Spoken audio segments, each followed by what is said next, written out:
Captain Darius Vel, 38, former coalition shock trooper turned freelance mercenary, had been working border zone contracts since the Alvex Accord collapsed. His reputation was simple, reliable, silent, never asked questions.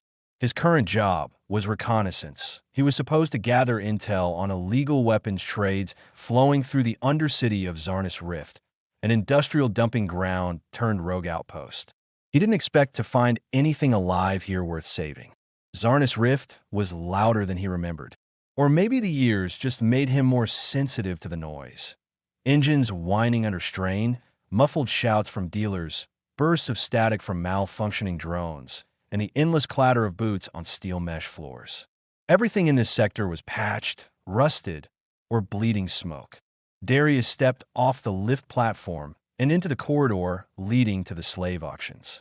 The ceiling lights flickered erratically overhead, casting shadows across the concrete-like alloy walls.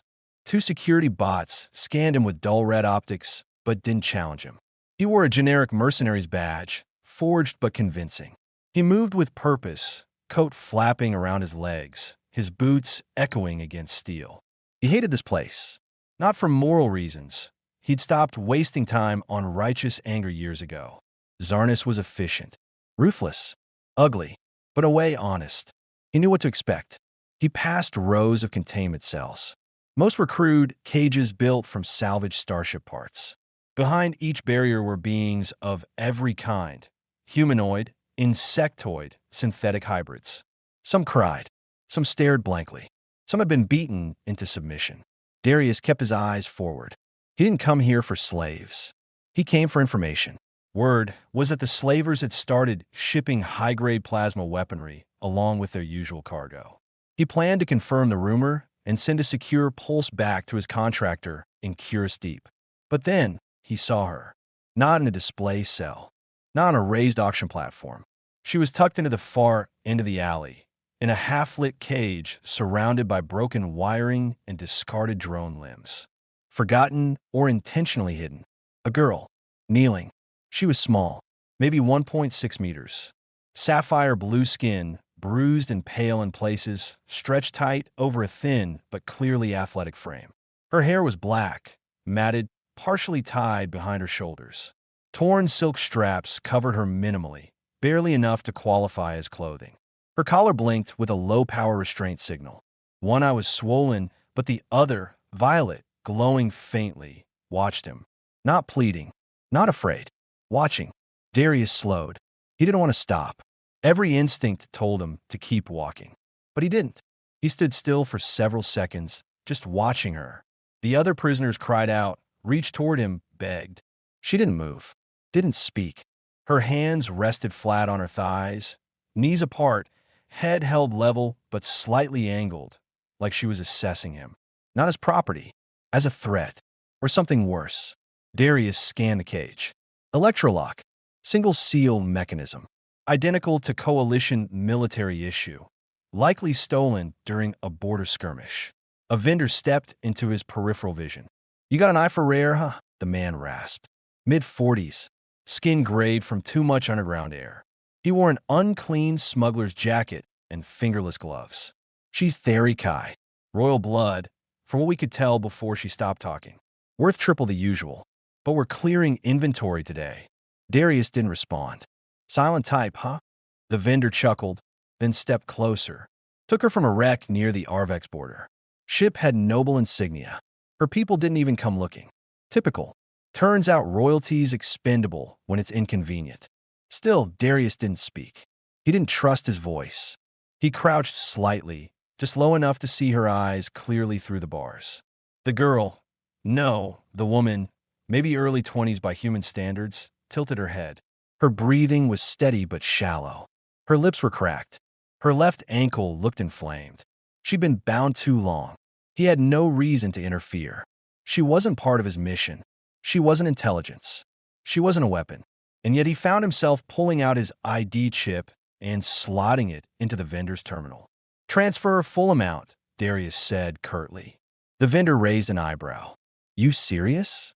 "I don't repeat myself." Seconds later, a confirmation chime rang. The cage unlocked with a loud, tired click. She didn't move. Darius stepped inside, cautiously. The air smelled like rust and blood. "I'm not going to hurt you," he said. No answer. "I'm not with the slavers." Still silence. He stepped closer. She trembled, not from fear but from fatigue. Her hands twitched as if preparing to move, but she didn't rise. Darius reached for her arm. She didn't resist, didn't flinch. Her skin was cold to the touch. Too cold. He pulled his coat off and wrapped it around her. It covered most of her body down her knees. She finally looked up. Her lips parted just slightly, as if she wanted to speak, but stopped herself. She was exhausted, maybe in shock. Darius shifted her weight into his arms and lifted her. Light. Too light. The vendor called after them. "She's yours now." No returns. He ignored him. Outside, the wind had picked up. Ash blew through the air, clinging to the exposed parts of her skin. She coughed once, but didn't resist. Her head rested against his shoulder. He moved quickly, cutting through alleys, bypassing vendors, reaching the outer dock. His shuttle sat where he left it, a reinforced short-range cargo hauler with upgraded engines and a fast seal bay. The ramp lowered as he approached. Sensors recognized his signature. As soon as they entered, the air tightened, filtered. She stirred again. He carried her through the main corridor to the infirmary, laid her gently on the medical table. Computer, initiate bioscan. The interface whirred to life. A soft blue cone of light passed over her body. Readouts displayed across the screen. Dehydration, bruised ribs, scar tissue along her back, neural overstimulation from repeated shock exposure. Darius clenched his jaw. She opened her eyes again. "You're not Theri Kai," she said, voice dry but firm. "No." "Then why?" He didn't have a good answer, so he said nothing. "You bought me. I freed you." Her lips twitched, barely a smile. "Same thing," she murmured, eyes closing again. He hesitated. "What's your name?" "Saintie," she whispered. Then her body went slack. Darius stood there for a long moment, listening to her steady breathing, watching the monitor stabilize.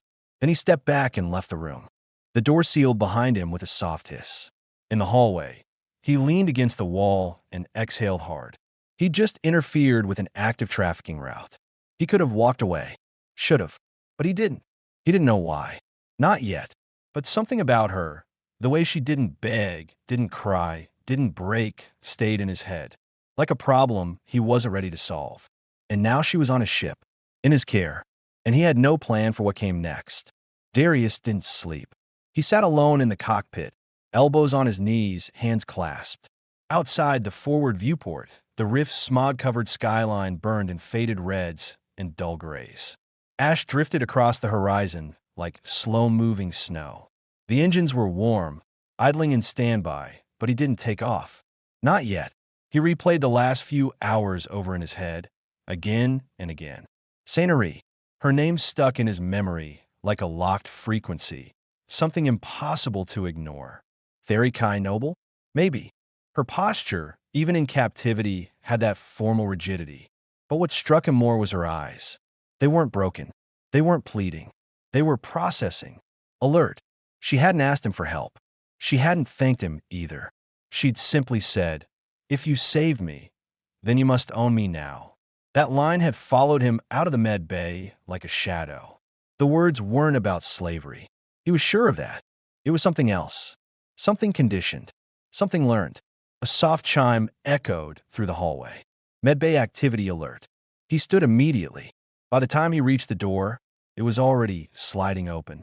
Inside, Saina sat upright on the table, the blanket still wrapped tightly around her. The collar was gone. He disabled it with a low-yield plasma cutter. A black scorch mark on the floor reminded him how close he'd been to burning her neck. Her hair had dried into wild strands. Her skin looked less pale.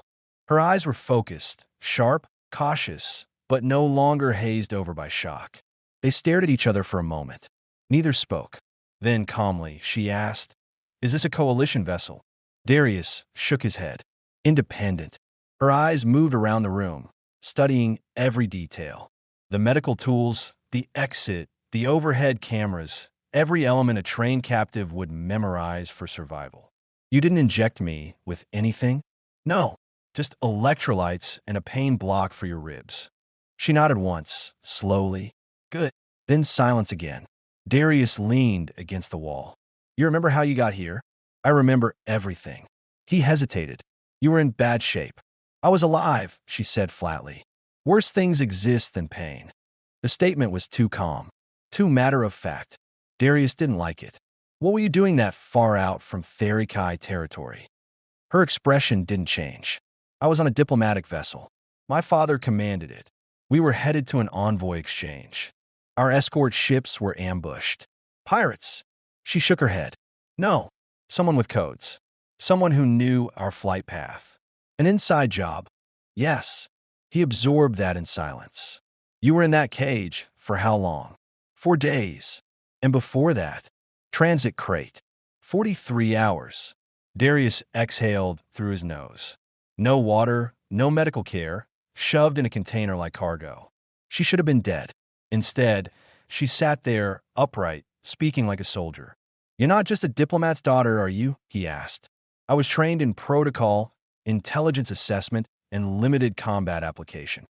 He raised an eyebrow. Sounds military. In Therikai culture, nobles must be prepared to die publicly or privately. That's not culture. That's conditioning. She didn't argue. Darius stepped closer. She tensed, but didn't flinch. He lowered his voice. I didn't buy you to make a point. I saw someone who didn't belong there. Then why are you keeping me here? She asked calmly. I'm not keeping you anywhere. I'll drop you wherever you want. Saina studied his face.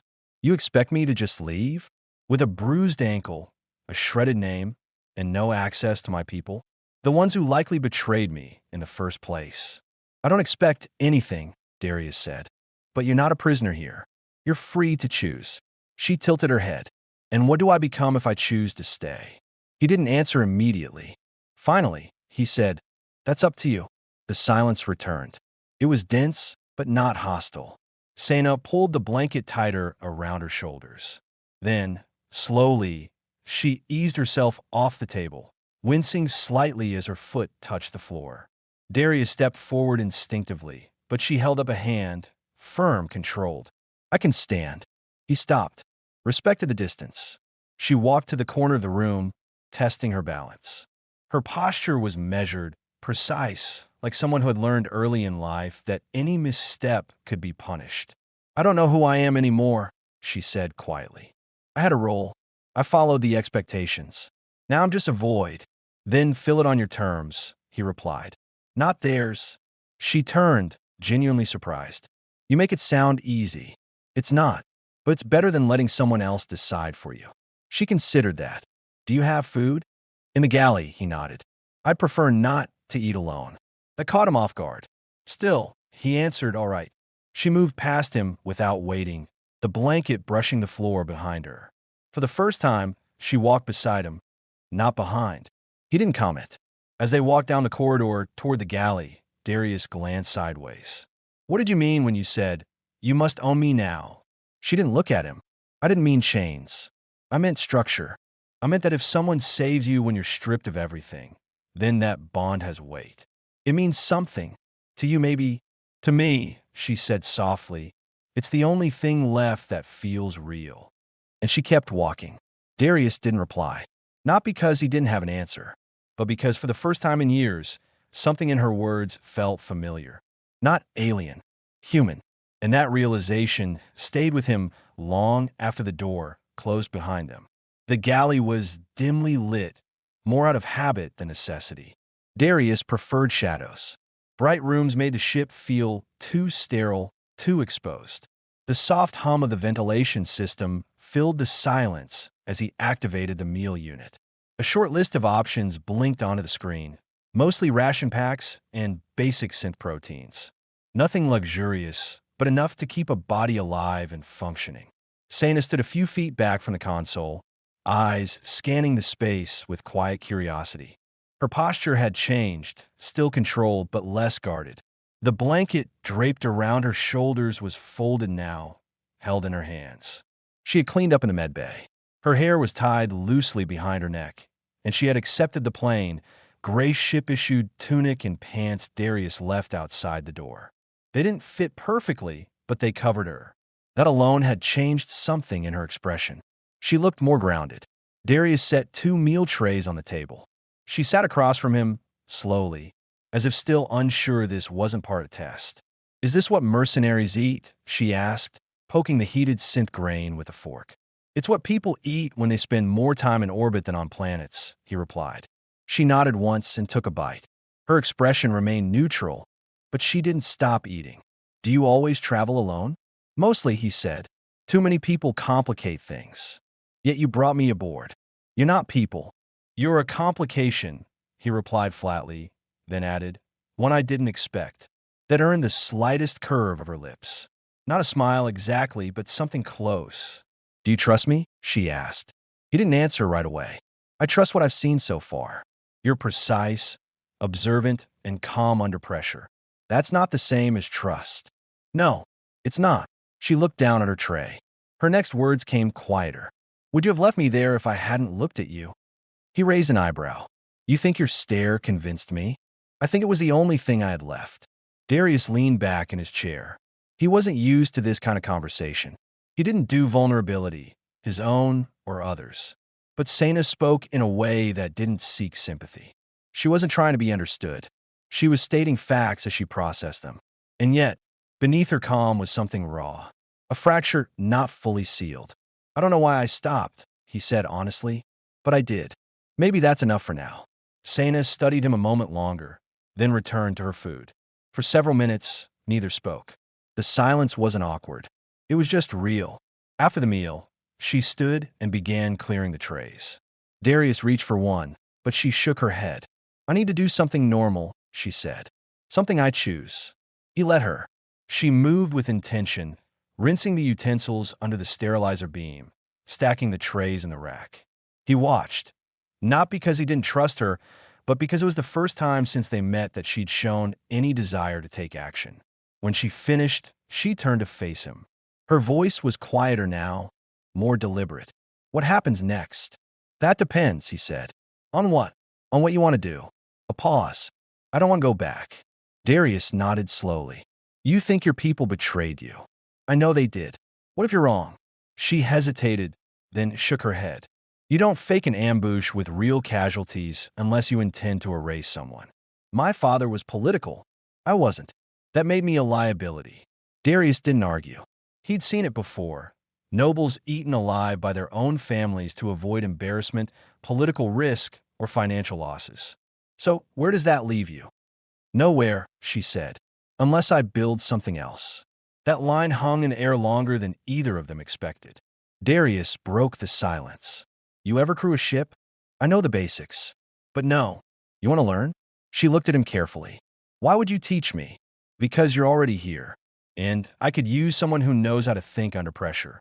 Saintie considered that, then nodded. "Yes, I want to learn." "Then we start tomorrow." A subtle shift happened in her shoulders. Not quite relief, but something close to purpose. Her hands unclenched. She seemed taller. Darius stood. "Get some rest. We'll jump to low orbit at 0600. She gave a quiet nod and turned to head down the corridor. But halfway there, she stopped. "One more question," she said, not looking back. "All right." When I said, "You must own me now," did that make you angry? "No," Darius said simply. "It made me sad." She didn't move. "Why?" "Because you said it like you believed it was your only option." She stood still a moment longer, then walked away. Darius remained in the galley for a long time, the quiet pressing in once again. He didn't know what Saintie would become. Not yet. But whatever path she chose, it wouldn't be born from chains. And for the first time in years, he realized he wasn't navigating space alone anymore. Not entirely. Darius woke before the alarm. The ship was silent except for the faint vibration of standby thrusters and the occasional clink of cooling pipes in the wall. He sat up at his bunk, rubbed his eyes, and checked the ship clock. He dressed without noise, black fatigue pants, a thermal shirt, and his gun belt. Not because he expected trouble, but because it was habit. Out here, in unregulated sectors, routine kept you alive. He walked the corridor toward the cockpit. As he passed the galley, he paused. Saintie was already there. She sat at the small table, sipping from a steaming cup, eyes locked on the datapad he'd left in the operations locker. Her posture was relaxed but upright, her hair tied back again. She wore the same gray tunic, but had adjusted it, tightened at the waist with a utility strap. Practical. Efficient. He stepped in. She didn't look up. "You're early," he said. "You said 0600. I wanted to understand the basics before then." Darius crossed his arms. "That datapad's locked to system-level flight control. I bypassed the passive lock. I didn't touch anything critical." He raised an eyebrow, impressed but cautious. "Where'd you learn that?" Ferry Kai education includes Starship Command protocols, especially for diplomatic missions. Darius walked over and tapped the pad off. "Good initiative. Bad operational security." She finally looked at him. "Then teach me the right way." He stared at her for a long second. She didn't flinch. Her eyes weren't challenging, they were focused. "Fine," he said. "You want crew? You start at the bottom. Systems checks. External diagnostics. Nothing flashy." She nodded. No protest. No arrogance. They spent the next 2 hours in the maintenance bay. Darius explained every process as he demonstrated. How to run power redundancy checks, how to calibrate the thruster output modules, how to log atmospheric integrity scans. Saintie followed closely, asking precise questions, never interrupting. She didn't pretend to know more than she did. But what she did understand, she remembered instantly. Her intelligence wasn't showy. It was surgical. They worked in silence for most of it. At one point, Darius passed her a fusion wrench. Her hand trembled as she took it, not from fear but from strain. She hadn't fully recovered. Her body still carried the trauma of captivity, despite her mind pushing forward. He noticed. "You need a break?" he asked. "No," she said quickly. He held her gaze. That wasn't a challenge. She hesitated, then slowly lowered the tool and sat on the floor, breathing evenly. Not defeated, just accepting a boundary. Darius sat opposite her. "Why are you really doing this?" he asked. She looked up. "Because I need purpose. And because sitting in a room, waiting to be useful feels like dying slowly." He nodded. That he understood. "You said something yesterday," he added. "The bond has weight. You still believe that?" "I do. But not chains." She shook her head. "Not chains, but trust. Structure. Something that makes sense in a world that doesn't." Darius leaned back against the bulkhead. "I was trained to kill without asking questions. Follow orders. React fast.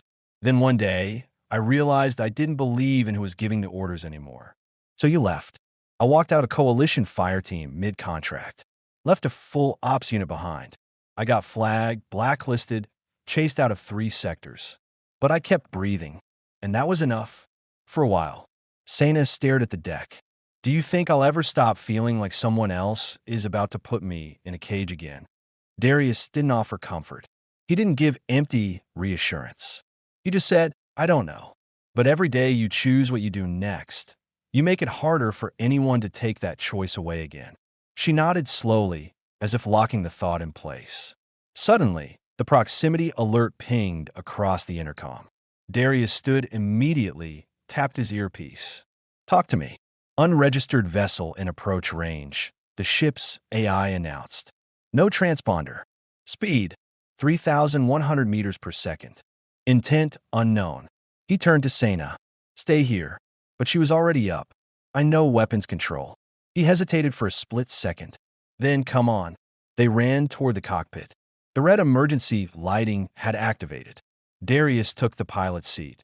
Saintie moved to the auxiliary console. She didn't ask where things were. She read the interface like she'd memorized it already. "Scan them," Darius ordered. She tapped through quickly. "Light freighter class, modified. Thermal signature says dual ion engines. Weapon ports active. Looks like they're running cold. No radio ping." "Pirates," Darius muttered. He hit the thrusters, taking the ship up into orbit. "Brace for evasive." They moved together, Darius on helm, Saintie adjusting shield modulation. Her hands moved fast, fingers dancing across the surface with clean, efficient strokes. She didn't panic. She didn't ask for direction. She reacted. The enemy ship fired. A pulse blast rocked the hull. Saintie didn't flinch. "Shields holding," she said. "Left side matrix is down 10%. I'm rerouting power." Darius activated countermeasures and dove into a sharp curve, skimming along the upper ionosphere. The pirates didn't follow. After 10 seconds of silence, the AI confirmed. Threat vector disengaged. Darius exhaled. "We're clear." He turned to her. She sat still, hands poised, eyes locked on the readout. "You all right?" he asked. She nodded once. That felt real. It was. They sat there a moment longer. Then Saintie said, "I want to stay. Not just on the ship. I want to be useful. I want to earn being here." Darius studied her. She wasn't asking for permission. She was telling him her decision. "Then your crew now," he said. She didn't smile, but her posture shifted. Something in her shoulders settled. She looked forward again. Darius turned back to the controls. But part of him, for the first time in a long while, felt like the cockpit wasn't empty anymore. Not just occupied. Shared. The hum of the ship's main drive was steady and low, almost like background breathing. Days had passed since the pirate encounter. Darius didn't speak about it much. He never did. Not after surviving battles, ambushes, or emergency burns through asteroid fields. He simply reviewed the footage, repaired what he could, and logged the rest. But Saintie noticed the difference in him afterward. He checked the ship's perimeter scans more frequently, tightened response time drills, updated her training modules without mentioning it. He never said it outright, but the attack had changed how he saw her. She was no longer a rescued asset. She was someone he could rely on. That shift created something neither of them named, yet it lived in the space between them. Saintie now slept in one of the two auxiliary quarters. Small, windowless, standard coalition layout. She kept the room minimal. One spare tunic, a folded blanket, the same data slate she used to study engineering schematics every night. No personal items. No past. She didn't ask to decorate. She didn't act like it was home. She simply respected that she was here. Each morning, she reported to the cockpit at 0600 sharp. Darius gave her more responsibilities, monitoring long-range sensors, plotting orbital refueling points, verifying cargo integrity. She absorbed everything, but the quiet between them was changing. It wasn't cold. It was charged. Darius noticed it first when she brushed past him in the narrow corridor leading to the system's bay. Just a simple movement, shoulder to shoulder, but the contact lingered. Neither of them spoke. Later that day, in the galley, Saintie asked a question that caught him off guard. "Why haven't you asked me to leave?" Darius didn't look up from his cup. "Your crew now. That doesn't mean you trust me." He met her eyes. "You've had 3 opportunities to sabotage the ship, 2 chances to escape, and 1 to sell me out on that last port run. So you kept count?" "Of course I did." Saintie gave a quiet nod, acknowledging the unspoken truth. "You live like everyone is going to betray you," she said. "Experience taught me that's safer." "Then why am I still here?" He didn't answer immediately. Instead, he stood and rinsed his cup, letting the water run a second longer than necessary. "I don't know," he admitted. The silence that followed was different this time. Not defensive, not confrontational, curious. That night, Saintie couldn't sleep. The hum of the ship, normally calming, grated against her ears. She paced her small quarters for nearly 20 minutes before giving up. She walked the corridor barefoot, the metal cool under her steps. She paused outside the cockpit, then changed direction. Darius's door was cracked open. She knocked. He looked up from a half-lit console screen. He hadn't changed out of his gear. He never did when parked in neutral space. It was a habit born from too many midnight alarms and sudden evacuations. "You all right?" he asked. She hesitated in the doorway. "I couldn't sleep." He didn't move. "It's safe. We're clear for the next 12 hours. "That's not why," she said. Darius gestured toward the spare seat in the corner of his cabin. "Sit." She crossed the threshold and sat slowly. The room was like everything else on the ship, clean, stripped down, functional. The only personal item was a faded patch stitched to his field jacket, a wolf's head split by a red lightning bolt. A unit emblem. She pointed at it. "Your old team." He nodded. "Echo 9. Shock Deployment Group." We were the ones they dropped into problems after diplomacy failed. What happened to them? He took a long breath. Half died on Market 4. The other half died after it. One way or another. Saina nodded slowly. You were the last one. Yeah. They sat in silence for a while. Finally, she asked, what do you see when you look at me now? Darius didn't pretend to misunderstand the question. He didn't rush the answer either. I see someone dangerous, he said. Not because of your skills, but because I don't want to let you go. She didn't look away. I don't know how to be anything but property, she said quietly. Not yet. But when I'm around you, I don't feel worthless. I just don't know what to do with that. Darius stood and crossed her. He didn't touch her. He just stood close. You're not property, he said. You're not here because I saved you. You're here because you're choosing to be. She looked up at him. And if I said I want something more than being crew? He paused. Not because he didn't know how he felt, but because he didn't want to ruin what little trust they'd built by rushing something fragile. Saina, he said quietly, I'm not your master. I know. I'm not good at this. Neither am I. Another beat. He lifted a hand and gently placed it against her shoulder. She didn't flinch. She leaned into it barely. That was enough. No kiss. No sudden declaration. Just a connection made from silence and scar tissue. That night, she didn't return to her quarters. She stayed, curled up in the spare chair, jacket draped over her, breathing slow and even. Darius sat at the edge of the bed, watching the dim status lights flicker across the walls. He didn't touch her again. He just stayed awake. Not because he didn't trust her, but because for the first time in years, he wanted to protect something that wasn't tactical, something personal, and that terrified him more than any pirate ambush ever could. Docking clamps hissed as the ship settled onto the landing pad at Outpost Karas 7, a mid-orbit refueling and logistics hub perched above the dusty moon of Relvarn. It wasn't much. A few hangars, a customs wing, and a cramped market level filled with outdated tech and overpriced repair tools. But it had fuel, food, and a shielded comm relay, everything they needed. Darius double-checked the ship's seal, locked the nav board, and powered down the engines. Saina stood behind him, already zipped into a lightweight flight jacket. Her posture was straight, her expression calm, but he could see it in her eyes.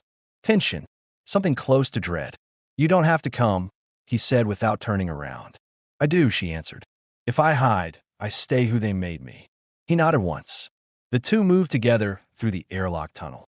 The corridor lights buzzed overhead, dim yellow, flickering. A handful of dock workers passed by, barely glancing at them. No one here asked questions unless they were paid to. The smell of grease, metal, and recycled air hit them as they stepped into the open concourse. A low hum of conversation filled the space. Digital signs blinked across rusted bulkheads, and security drones hovered lazily above the crowds. Saina stayed close. She didn't say a word, but Darius could sense her scanning everything. Escape routes, security placements, faces. He understood it. He did the same thing every time he landed. They moved to a terminal tucked near the far end of the outpost. Darius keyed in his access code and started uploading encrypted ship logs. Saina leaned against the console beside him, arms folded, quiet. Come. Then a voice cut through the background noise. By the stars. Sainari, her body went rigid. Darius turned fast, hand drifting near his sidearm but didn't draw. A tall figure approached, wrapped in a formal jacket with old Therikai insignia. His hair was shaved close, silver at the sides. Not military, diplomatic corps. He moved with the assurance of someone used to being obeyed. Saina didn't move. She stared at him like a ghost had stepped out of her old life. Sub-Commander Reldraven, she said, voice low. You're alive. His tone wasn't joyful. It was sharp, measured, like he didn't know whether to call for a medic or a security team. You shouldn't be here, she said. I thought you were dead, he said, stepping closer. After the raid, we heard nothing. No signal, no ransom request. We assumed. I'm aware of what you assumed, she cut in. Draven looked at Darius. Who's this? Darius said nothing. Saina answered, independent operator. My crew. Draven raised a brow. Crew. Not that it's your concern, she said, voice steady. Your father's dead, Saina. Assassinated. 5 cycles ago. The moment the mission collapsed, he was blamed for the failure. You were branded missing and presumed compromised. I was compromised, she said coldly, by someone who knew our route and cleared it with internal codes. You think I did that? I don't think anything. But I'm not going back. I have a new directive now. Draven's voice dropped. You're valuable, Saina. Even now, there are people who will pay well to retrieve you. People who don't care what you want. That was a threat. Darius stepped forward slightly, just enough to place himself between them. Draven noticed. So this is what you are now? He asked. A runaway clinging to mercenaries? Living out of haulers like a smuggler? Saina didn't blink. This is what I am now, free. Draven's mouth tightened. Then enjoy it while it lasts. He turned and walked off, disappearing into the crowd. Darius turned to her. You okay? I don't know, she said honestly. Back on the ship, the air felt different. Tighter. Saina walked ahead of him, dropped her jacket on the bench near the airlock, and sat down without a word. Darius watched her. That man, he knew more than he said. He always does. You believe he sold you out? I don't have proof. But my father never questioned his loyalty. That alone makes me suspicious. He nodded, then sat across from her. She looked tired, not physically, but like the mental weight had settled again. The moment they thought they were past it, her past had caught up. You're not safe if we stay in the system, Darius said. I know. We can vanish. Pick a route no one tracks. It'll burn our last clean port registry, but we'll be ghosts. Saina looked up. And you do that for me? I do it for my crew. Her expression softened. She stood and walked over, slow, deliberate. I'm not broken, she said quietly. But I'm not whole either. You don't have to be, he said. You just have to be here. Then, for the first time, she leaned in. Not like a victim, not like someone seeking comfort, but like a woman making a choice. Their lips met. It wasn't rushed. It wasn't perfect. It was careful, steady, like both of them were afraid to breathe too hard and ruin it. When they separated, she rested her forehead against his. Don't let me lose myself again, she whispered. You won't, he said. I won't let that happen. Outside, the stars turned slowly in silence. But inside that ship, 2 people who had survived everything except connection now stood on the edge of something just as dangerous and far more human. They didn't have long. An hour after departing Outpost Kuros 7, a high-frequency ping hit their nav board, encrypted coalition military structure. It came with no source signature, no reply channel, just coordinates and a timer. It wasn't a message. It was a warning. Darius sat at the helm, jaw tight, eyes scanning the data like it would tell him something different if he stared long enough. Saina stood behind him, arms crossed, silent. They found us, she said. They were always going to. No, she corrected. They were going to try, but someone told them where to look. Draven, or someone he serves. Darius adjusted course. We've got 26 minutes until they close the gap. I can hit the asteroid field and vanish into the debris, but we'll have to go dark. No power, no comms, no shields. We've done worse. We've never done it with someone like you on board. Saina exhaled slowly. Then we stopped running. Darius turned to her. Say that again. I'm done hiding, she said, stepping closer. You gave me space. You gave me a name again. But if I keep running, I'll never stop. They'll never stop. So what? You're going to surrender? No, she said. I'm going to confront them. On my terms. He stood. That's suicide. Not if I control the terrain. For a long moment, they said nothing. Just the low thrum of the ship's core, the distance between them shrinking but still uncertain. Then Darius nodded once. Then we make them come to us. They dropped out of sublight at a dead mining station on the far edge of the Antris Belt. Abandoned, power-drained, shieldless. A trap, just convincing enough to look like a desperate final stand. Saina suited up in a modified ops vest Darius had stored for years. It was a little loose, but she moved like she'd worn armor before. Her hair was tied tight, her eyes clear. She had become someone else. Not the girl in the cage, not the officer's daughter, not the silent passenger. Darius watched her with quiet focus. He loaded his sidearm, locked his gauntlets, and slid a shock blade into his boot. No words. The enemy ship arrived 13 minutes later. No transponder. No hails. It came in fast and silent. Saina and Darius waited in the central chamber of the mining platform, lights dimmed to emergency levels. Every vent, every corridor was mapped in Darius's HUD. The place smelled of rust, old grease, and cold metal. Footsteps echoed. They came as expected. 6 operatives, well-armed, no insignia, led by a man in a dark field cloak. Draven. He stepped into the chamber like it already belonged to him. Saina, he said, calm, as if this were a political briefing. You don't have to do this. I already have, she replied. You could come back. There's a process for reintegration. You'd be protected. I'd be erased. Just like you tried the first time. Draven sighed. You were a risk. Now you're a liability. His hand moved to signal. That's when the lights snapped out. The EMP hit the chamber hard. Darius's timed pulse buried in the wall circuit. Their visors blinked. 2 soldiers lost visuals. Saina moved first. She shot clean. 2 rounds, both stun charges to the chest. Darius flanked left, slammed his blade into the leg of the third, dropping him hard. The fourth turned, too slow. 1 round in the shoulder, another in the hip. It was over in seconds. Draven raised his weapon, but Saina was already in front of him. She didn't shoot. She ripped the gun from his hand and smashed it across his jaw. He fell, bleeding, disarmed, on the floor. She stood over him, heart racing, body shaking, but not from fear. You want to write history, she said coldly. Then record this. I chose my own ending. He said nothing. She stepped back. Darius was behind her, hand on her shoulder. Let's go. They didn't look back. 20 minutes later, back aboard the ship, Saina leaned against the console, her breath steadying. Darius checked the navboard. We're clear. They won't follow us. She looked at him, voice lower now. You're still here. I said I would be. She walked closer.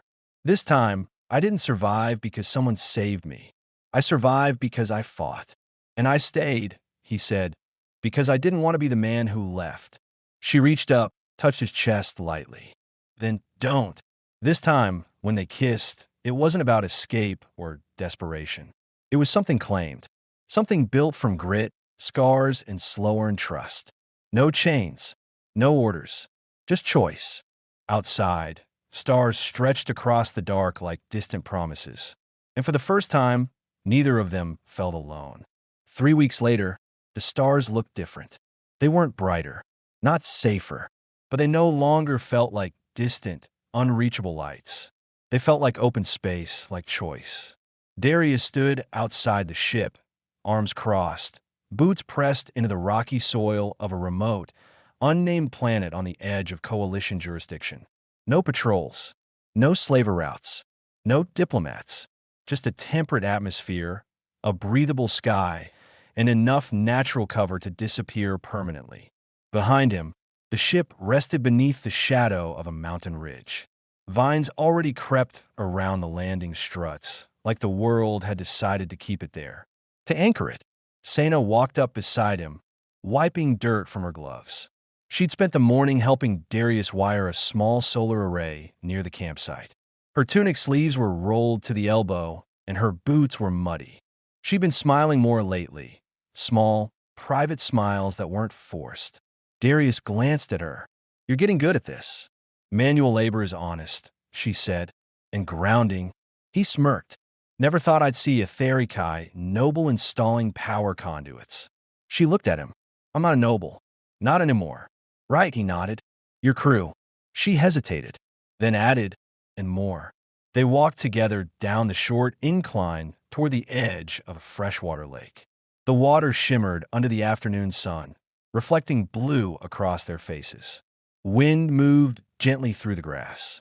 It was quiet, the kind of quiet they hadn't known in years. I keep waiting for something to go wrong, Saina admitted. That'll pass, Darius said. How do you know? Because one day I stopped waiting. She looked at him and started living. He didn't answer. Instead, he reached into his pocket and handed her something, a small metal tag. Old worn coalition issue. His name etched on one side, his blood type on the back. She stared at it. You don't carry it anymore? She asked. No, he said. I don't need to. Saina turned it over in her hand.